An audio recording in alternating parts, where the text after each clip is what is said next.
Hello, and welcome to this carrier update brought to you by PowerFleet. I'm here with the one and only Donnie Gilbert. Donnie, Good morning, Anthony. what do you have for us today? So over the weekend, we have a little bit of changes, nothing extreme, but here we're talking about last Friday about the outbound tender rejection rates and how they're trending down, what's going to happen through July and August, basically. Well, this past weekend, we always like to look up on Monday and see what's changed. And of course, here on my right, your left, is the drive-in outbound tender rejection rates. And on the right here, y'all's right, my left here, we have the reefer as well. And here the blue lines are both the rejection rates for drive-in there and reefer over here on the right. And you see that they've bottomed out, but kind of dipped back up just a little bit. Right. So the big part was, we saw that downward trend that's been very steep here over the last few days kind of halt a little bit. Now, is this going to sustain itself? Probably not, but we're getting outside of that peak of coming down from the 4th of July. So it's interesting to see that here, the big downward trend kind of halted itself here, and it's probably going to slowly trend down, not near quite as steep as what we saw here because we were on that peak here. So the blue lines are outbound tender rejection rates. We like watching those because that's the carrier's response to the current market conditions. Here in the red line on the left and the yellow line on the right here, these are outbound tender lead times, which is the shipper's response to the current market conditions. So I like to look at both of them to see how both of them are reacting. And here you see the lines coming down for outbound tender lead times on both reefer and drive-in loads, which tells us that shippers are not feeling quite as much pressure. You see here as we went into the 4th of July holiday, both of them peaked up, and that's because the shippers were under pressure from both rates as carriers raised their rates getting into the holiday weekend, and also capacity tightened up. Of course, as we approached the 4th of July weekend, a lot of drivers wanted to be home already. Right. So they were struggling to find capacity because we were losing drivers off the road. So here you see those tender lead times jump up and then start working their way back down as rates start to ease up and the pressure from capacity starts to ease up as well. So it's good to kind of watch both of those as to see the shippers' reaction to the current market conditions and also the carriers are getting a full spectrum.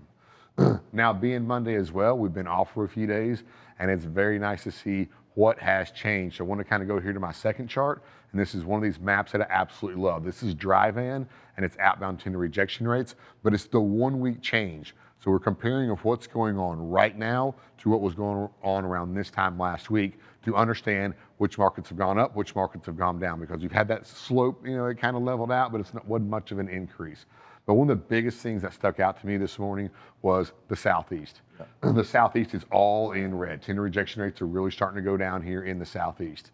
We're getting past that summer shipping season, and you can see here, Atlanta, a lot in Alabama, Mississippi, South Carolina, Georgia, all these states are all in red. And Miami and Lakeland actually turned up to a little bit of a blue, so they kind of reversed itself. Rates are still fairly low down here, but we see how things are changing. The Midwest, there's a lot of red in the Midwest as well. So rates are falling there, which goes along to say with the natural trend from what we saw from last Monday to this Monday, we did see quite a bit of drop in outbound tender rejection rates. You can see more of the rural markets with the exception of the Baltimore area here. A lot of these blues are a lot of rural markets. So here the major markets going across the U.S., Los Angeles, Dallas, Fort Worth, Chicago, Harrisburg, Allentown, all these are starting to trend down week to week over with their outbound tender rejection rates, which kind of goes along with the national trend and what we're going to see here. Flipping it over to the next chart, looking at reefer. Reefer is a little bit different here. Here you see a lot of blue in the Southeast. Well, you can see the blue is more up on our lines of latitude, and this is produce. Right. We start down here in Florida early in the season and we work our way up. Now we still have Jacksonville in blue, Tifton, Georgia in blue, Columbia, Greenville, even up into Virginia. All these are blue right now because rejection rates are picking up in these markets.